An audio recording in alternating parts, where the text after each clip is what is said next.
잠시 멈춤. 우리 마음은 안식이 없나이다. 약 1600년 전에 쓰인 이 문장.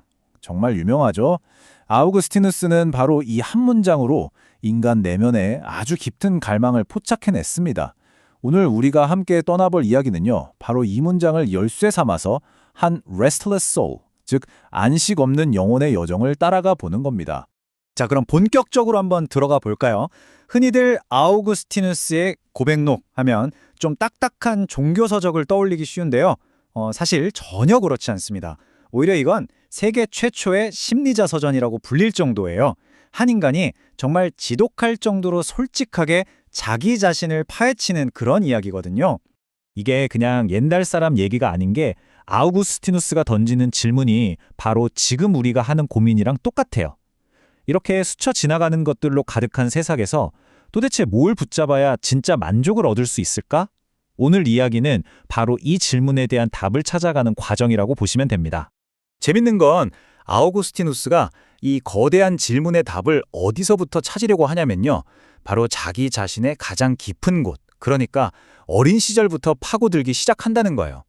왜 그랬을까? 내 마음이 왜 이렇게 쉬지를 못할까? 그 근원을 알기 위해서 정말 자기 발달의 맨 처음으로 돌아가 보는 거죠. 굉장히 독특한 접근법이죠. 자, 이 부분을 한번 보세요. 정말 흥미롭지 않나요? 아우구스티누스가 죄라는 걸 얼마나 날카롭게 분석하는지 딱 보여주는 대목입니다. 왼쪽엔 젖먹이 아기가 있어요. 이 아기는 그냥 본능적으로 젖형제를 시기하는 거예요. 뭐 생존 본능 같은 거죠. 그런데 오른쪽의 10대는요. 차원이 다릅니다. 이건 잘못된 일이라는 걸 알아요. 아는데도 그 잘못됐다는 사실 자체를 즐기는 거죠. 이건 의식적인 선택이라는 거예요. 이 둘의 차이 느껴지시나요? 바로 이 지점에서 그 유명한 배 도둑질 이야기가 나오고 아우구스티누스는 이유 없는 악이라는 개념을 포착해냅니다. 그러니까 뭘 얻으려고 나쁜 짓을 하는 게 아니에요. 그냥 그 악행 자체가 좋아서 그걸 사랑해서 저지르는 거죠. 아우구스티누스가 직접 한 말을 들어보면 이게 더 명확해져요. 집에 훨씬 더 좋은 배가 많았는데도 훔쳤다. 그 배를 먹고 싶었던 게 아니라 도둑질과 죄, 그 자체가 즐거웠다. 와, 보세요. 핵심은 배 맛이 아니었던 거예요. 금지된 행동을 한다는 그 짜릿함, 죄 자체가 쾌락의 원천이었던 거죠. 그러니까 1600년 전의 이 고민이 지금 우리에게도 똑같이 질문을 던지는 겁니다. 여러분, 우리로 가끔 그렇지 않나요? 이게 나쁜 건 줄 뻔히 알면서 오히려 그래서 더 끌리고 더 하고 싶어지는 그런 심리 말이에요. 정말 시대를 초월하는 인간 본성의 수수께끼죠. 자, 이렇게 어린 시절에 대한 깊은 성찰을 뒤로 하고 이제 무대가 바뀝니다. 청년이 된 아우구스티누스는 당시의 대도시 카르타고로 유학을 떠나죠. 그의 안절부절 못하는 마음을 채워줄 무언가를 찾아 새로운 여정을 시작하는 겁니다. 카르타고에 대한 그의 묘사가 정말 기가 막힙니다. 부정한 사랑의 가마솥이 부글거리며 노래했다. 와, 표현이 정말 생생하죠?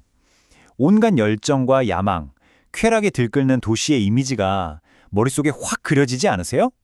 바로 그런 곳으로 그가 뛰어든 겁니다. 근데 여기서 그의 심리 상태가 아주 중요해요. 그는 특정 누군가를 사랑하고 싶었던 게 아니에요. 사랑하기를 사랑했다고 말하거든요. 이게 무슨 말이냐면 사랑에 빠져 있는 그 상태, 그 감정, 그 열정적인 경험 자체를 원했다는 거죠. 뭐랄까, 사랑이라는 행위 자체와 사랑에 빠진 상태였던 겁니다. 자, 그리고 바로 이 카르타고에서 그의 인생을 송두리째 흔들 사건이 벌어집니다. 아주 깊은 우정을 나누던 한 친구를 만나게 되는데요. 이 친구와의 경험이 그의 모든 철학적 고민들을 아주 지독하고 개인적인 고통으로 바꿔놓게 되죠. 이 이야기의 정말 중요한 감정적 핵심 부분입니다. 이 타임라인을 보시면 사건이 정말 순식간에 비극적으로 전개되는 걸 볼 수 있어요. 그는 이 친구를 내 영혼의 반쪽이라고 불렀습니다. 정말 각별한 사이였죠. 그런데 그 친구가 갑자기 열병으로 쓰러집니다. 거의 죽기 직전까지 가서 의식이 없는 상태로 세례를 받아요. 잠시 정신을 차렸을 때 아우구스티누스는 평소처럼 그 세례를 가지고 농담을 하려 했는데 친구가 그걸 정색하며 거부합니다. 그리고 며칠 뒤 열병이 다시 심해져서 결국 세상을 떠나고 말아요. 친구의 죽음, 이건 그에게 정말이지 하늘이 무너지는 것 같은 충격이었습니다. 그의 세상 전체가 그냥 깜깜해져 버린 거죠. 보는 모든 것이 죽음으로 보일 정도였으니까요. 그가 자신의 고통을 표현한 이 말을 좀 보세요. 영혼이 산산조각 나서 피를 흘리고 있다. 이게 그냥 문학적인 표현이 아니라 정말 자기 내면을 해부해서 보여주는 것 같아요. 짊어지기엔 너무 무겁고 그렇다고 내려놓을 수도 없는 그런 끔찍한 짐이 되어버린 겁니다. 완전히 망가져버린 거죠.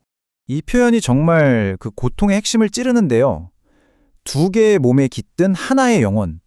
그러니까 친구가 죽었을 때 이건 그냥 슬픈 일을 겪은 수준이 아닌 거예요. 자기 정체성의 절반이 뜯겨져 나간 거죠. 그래서 반쪽으로 살고 싶지 않았기 때문에 내 삶이 공포였다고 말하는 겁니다. 상상만 해도 끔찍하죠? 이런 엄청난 상실을 겪고 나니까 아우구스티누스는 모든 걸 다시 생각하게 됩니다. 내가 지금까지 믿어왔던 것, 내 행복의 기반이라고 생각했던 것들, 이게 다 뭐였나? 하는 근본적인 질문을 던지기 시작한 거죠. 그야말로 그의 세계 전체가 뿌리부터 흔들리는 순간이었습니다. 그리고 이 위기 속에서 정말 뼈아픈 깨달음을 얻게 됩니다. 자기가 한 일이 뭐였냐면 언젠가는 반드시 죽고 사라질 존재를 마치 영원할 것처럼 사랑했다는 거예요. 자신의 영혼 전체를 결국엔 사라질 먼지 위에 다 쏟아 부어버렸다는 걸 깨닫게 된 거죠. 자, 이렇게 되니까 이야기가 다시 처음으로 돌아오는 겁니다. 보세요. 처음엔 친구를 잃어서 슬펐죠? 이건 외부적인 사건이었어요. 그런데 이젠 그 슬픔의 이유조차 알 수 없는 자기 자신이 자기에게 거대한 수수께끼가 되어버린 겁니다.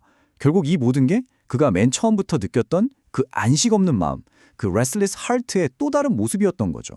결국 1600년 전 한 인간의 이 지독한 자기 탐구는 시간을 훌쩍 뛰어넘어 지금 우리에게 묵직한 질문 하나를 던지고 있습니다.